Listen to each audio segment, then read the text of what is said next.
ആകാശവാണി നമസ്കാരം. പ്രത്യേക വാർത്താ ബുള്ളറ്റിൻ വായിക്കുന്നത് ബിന്ദു വിനോദ്. കഴിഞ്ഞ 10 വർഷ കാലയളവിൽ കേന്ദ്ര സർക്കാർ നികുതി വ്യവസ്ഥയിൽ ഏർപ്പെടുത്തിയ പുരോഗമനപരമായ മാറ്റങ്ങൾ മൂലം രാജ്യത്തിന് റെക്കോർഡ് നികുതി വരുമാനം നേടാനായതായി പ്രധാനമന്ത്രി നരേന്ദ്രമോദി. നികുതിദായകരായ ജനങ്ങൾക്ക് വേണ്ടി വിവിധ ക്ഷേമ പദ്ധതികളുടെ രൂപത്തിൽ സേവനം തിരികെ നൽകാൻ സാധിച്ചതായും അദ്ദേഹം പറഞ്ഞു. ആന്ധ്രാപ്രദേശിലെ സത്യസായി ജില്ലയിൽ National Academy of Customs Indirect Taxes and Narcotics campus ഉദ്ഘാടനം ചെയ്യുകയായിരുന്നു പ്രധാനമന്ത്രി.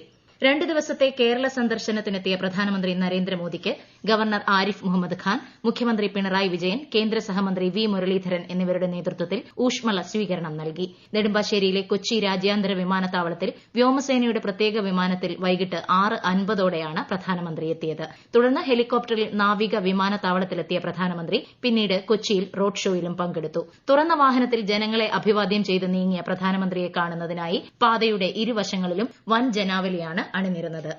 പ്രധാനമന്ത്രി നരേന്ദ്രമോദിയുടെ സന്ദർശനത്തോടനുബന്ധിച്ച് കൊച്ചി നഗരത്തിൽ സുരക്ഷ കർശനമാക്കി. നഗരത്തിൽ ഇന്നും നാളെയും ഗതാഗത നിയന്ത്രണം ഏർപ്പെടുത്തിയിട്ടുണ്ട്. നാളെ ഹെലികോപ്റ്റർ മാർഗ്ഗം ഗുരുവായൂരിലെത്തുന്ന പ്രധാനമന്ത്രി ഗുരുവായൂർ, തൃപ്രയാർ ക്ഷേത്രങ്ങളിൽ ദർശനം നടത്തും. ഗുരുവായൂരിൽ മുൻ MP സുരേഷ് ഗോപിയുടെ മകളുടേതുൾപ്പെടെ 4 വിവാഹ ചടങ്ങുകളിൽ അദ്ദേഹം പങ്കെടുക്കും. പിന്നീട് കൊച്ചി വെല്ലിംഗ്ടൺ ഐലൻഡിൽ നടക്കുന്ന ചടങ്ങിൽ തുറമുഖ, ഷിപ്പിംഗ്, ജലഗതാഗത മേഖലയുമായി ബന്ധപ്പെട്ട 4000 കോടിയിലധികം രൂപയുടെ അടിസ്ഥാന സൌകര്യ വികസന പദ്ധതികൾക്ക് അദ്ദേഹം തുടക്കം കുറിക്കും. പ്രധാനമന്ത്രി നാളെ ഉദ്ഘാടനം ചെയ്യുന്ന കൊച്ചി കപ്പൽശാലയുടെ പുതിയ ട്രൈ ഡോക്കും കപ്പൽ അറ്റകുറ്റപ്പണികൾക്കായുള്ള അന്താരാഷ്ട്ര കേന്ദ്രവും കൊച്ചിയെ കപ്പൽ നിർമ്മാണ അറ്റകുറ്റപ്പണി മേഖലയിലെ സുപ്രധാന കേന്ദ്രമാക്കി മാറ്റുമെന്ന് കേന്ദ്ര ഷിപ്പിംഗ് മന്ത്രി സർബാനന്ദ സോനോവാൾ.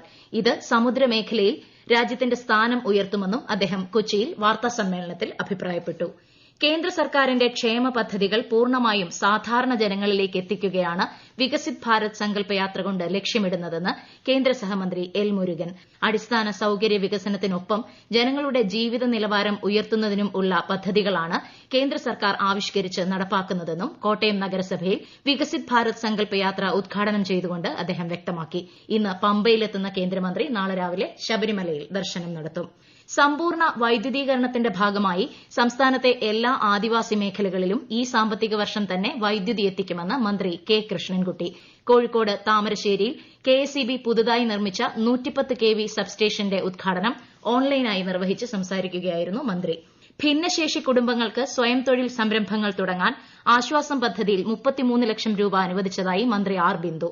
നടപ്പ് സാമ്പത്തിക വർഷം 132 പേർക്ക് 25,000 രൂപ വീതം പദ്ധതിയിലൂടെ വിതരണം ചെയ്യും. അപേക്ഷ സമർപ്പിച്ച അർഹരായ മുഴുവൻ പേർക്കും ധനസഹായം അനുവദിച്ചിട്ടുണ്ടെന്നും മന്ത്രി പറഞ്ഞു. കേന്ദ്ര സർക്കാരിന്റെ ദേശീയ സ്റ്റാർട്ടപ്പ് റാങ്കിങ്ങിൽ കേരളം ഒന്നാമത്. വാണിജ്യ വ്യവസായ മന്ത്രാലയം തയ്യാറാക്കിയ 2022ലെ റാങ്കിങ്ങിൽ ഗുജറാത്ത്, തമിഴ്നാട്, കർണാടക തുടങ്ങിയ സംസ്ഥാനങ്ങളോടൊപ്പമാണ് കേരളം ഒന്നാം സ്ഥാനം പങ്കിട്ടത്. ശബരിമലയിൽ ഭക്തജനപ്രവാഹം തുടരുകയാണ്. തിരുവാഭരണങ്ങൾ അണിഞ്ഞുള്ള അയ്യപ്പ ദർശനം മറ്റന്നാൾ വരെ ഉണ്ടാകും. വടക്കഞ്ചേരി മണ്ണുത്തി ദേശീയപാതയിൽ 2 വർഷത്തിനിടെ നടന്ന റോഡ് അപകടങ്ങളിൽ 56 പേർ മരിച്ചതുമായി ബന്ധപ്പെട്ട് മനുഷ്യാവകാശ കമ്മീഷൻ സ്വമേധയാ കേസെടുത്തു. ദേശീയപാത അതോറിറ്റിയുടെ പ്രോജക്ട് എഞ്ചിനീയർ ഇക്കാര്യം പരിശോധിച്ച് 2 ആഴ്ചയ്ക്കകം റിപ്പോർട്ട് സമർപ്പിക്കണം. ഭൂമി തരംമാറ്റൽ അപേക്ഷകൾ തീർപ്പാക്കുന്നതിനായി റവന്യൂ വകുപ്പ് മന്ത്രി കെ രാജൻ പങ്കെടുക്കുന്ന അദാലത്ത് കോട്ടയം ജില്ലയിൽ നാളെ നടക്കും. കോട്ടയം, ചങ്ങനാശ്ശേരി, കാഞ്ഞിരപ്പള്ളി താലൂക്കുകളുടെ അദാലത്ത് രാവിലെ 9-ന് കോട്ടയം താലൂക്ക് ഓഫീസ് അങ്കണത്തിലും മീനച്ചിൽ, വൈക്കം താലൂക്കുകളിലേത് ഉച്ചകഴിഞ്ഞ് 2-ന് കടുത്തുരുത്തി, കടപ്പൂരാൻ ഓഡിറ്റോറിയത്തിലും നടക്കും. പ്രകൃതിജന്യ ജലസ്രോതസ്സുകൾ ഉൾപ്പെടെ സ്വാഭാവിക ഉറവിടങ്ങളെല്ലാം സംരക്ഷിക്കുമെന്ന് ധനമന്ത്രി KN ബാലഗോപാൽ. കൊല്ലം ജില്ലയിൽ ഉമ്മന്നൂർ പഞ്ചായത്തിലെ പൊലിക്കോട് ചിറയുടെ നവീകരണ ഉദ്ഘാടനം നിർവഹിക്കുകയായിരുന്നു അദ്ദേഹം. നിർമ്മാണം പൂർത്തിയായ ഉള്ളൂർ, കഴക്കൂട്ടം വില്ലേജുകളിലെ സ്മാർട്ട് വില്ലേജ് ഓഫീസുകൾ നാളെ മന്ത്രി കെ രാജൻ നാടിന് സമർപ്പിക്കും. ഉദ്ഘാടന സമ്മേളനങ്ങളിൽ കടകംപള്ളി സുരേന്ദ്രൻ MLA അധ്യക്ഷത വഹിക്കും. ഇന്ത്യ അഫ്ഗാനിസ്ഥാൻ 2020 ക്രിക്കറ്റ് പരമ്പരയിലെ അവസാന മത്സരം നാളെ ബംഗളൂരുവിൽ നടക്കും. കഴിഞ്ഞ 2 മത്സരങ്ങളിലും വിജയിച്ച ഇന്ത്യ പരമ്പര സ്വന്തമാക്കി കഴിഞ്ഞു. ഇന്ത്യ ഓപ്പൺ ബാഡ്മിന്റൺ ടൂർണമെന്റ് പുരുഷ സിംഗിൾസിൽ HS പ്രണോയ് 2ാം റൌണ്ടിൽ കടന്നു. ഇന്ന് നടന്ന മറ്റൊരു മത്സരത്തിൽ ലക്ഷ്യ സെൻ പ്രിയാൻഷു രജാവത്തിനെ പരാജയപ്പെടുത്തി. വനിതാ ഡബിൾസിൽ ഗായത്രി ഗോപിചന്ദ്, ട്രീസ ജോളി സഖ്യം ജപ്പാനീസ് സഖ്യത്തോട് പരാജയപ്പെട്ടു.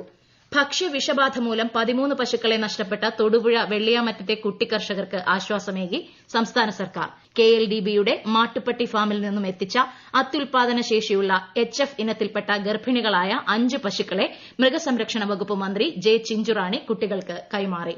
പ്രത്യേക വാർത്താ ബുള്ളറ്റിൻ കഴിഞ്ഞു. അടുത്ത വാർത്താ പ്രക്ഷേപണം നാളെ രാവിലെ 6:45-ന്.